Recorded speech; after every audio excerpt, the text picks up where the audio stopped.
дар қасри варзиши шаҳри Хуҷанд маросими қуръакашии чемпионати Тоҷикистон оид ба футбол байни дастаҳои Лигаи дуюм баргузор шуд.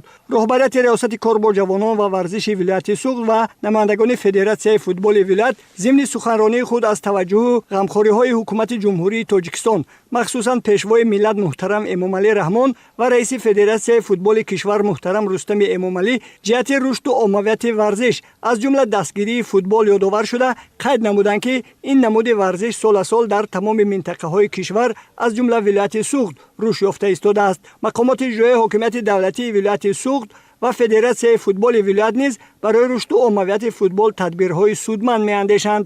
имсол аз вилояти Суғд 3 даста дар Лигаи олӣ, 4 даста дар Лигаи якум ва 12 даста дар Лигаи дуюми чемпионати Тоҷикистон оид ба футбол иштирок менамоянд. барои иштирок дар чемпионати Тоҷикистон оид ба футбол байни дастаҳои Лигаи дуюм имсол аз шаҳру ноҳияҳои вилояти Суғд дастаҳои канди мактаби махсуси футболи Конибодом, клуби футболи ғулакандози ноҳияи Ҷаббор Расулов, дастаи спитамени ноҳияи Спитамен, Равшани Зафаробод, Суғдиёни шаҳри Бӯстон, Хистеварзи ноҳияи Бобоҷон Ғафуров, Тоҷи шаҳри Хуҷанд, Зарбдори шаҳри Исфара, клуби футболи Пахтакори ноҳияи Ҷаббор Расулов, Темур Малики шаҳри Хуҷанд ва Гулистони шаҳри Гулистон дархост пешниҳод намуданд.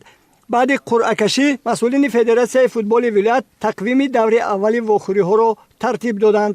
вохӯриҳои Лигаи дуюм дар минтақаи Суғд тибқи тақвими тасдиқшуда аз санаи 28 апрел оғоз мешавад. чемпионати мазкур дар ду марҳила ҷараён гирифта дастаҳо ҳам дар майдони худ ва ҳам дар сафар бозӣ мекунанд. маврид ба зикр аст, ки гурӯҳи кории Федератсияи футболи вилояти Суғд ҳолати варзишгоҳҳои шаҳру ноҳияҳоеро, ки дастаҳояшон дар Лигаи дуюм бозӣ мекунанд, аз санҷиш гузаронида ҷиҳати омода шудан ба мавсими имсола ба масъулин дастур дода буданд ва то имрӯз аксарияти варзишгоҳҳо барои гузаронидани вохӯриҳо омода шудаанд.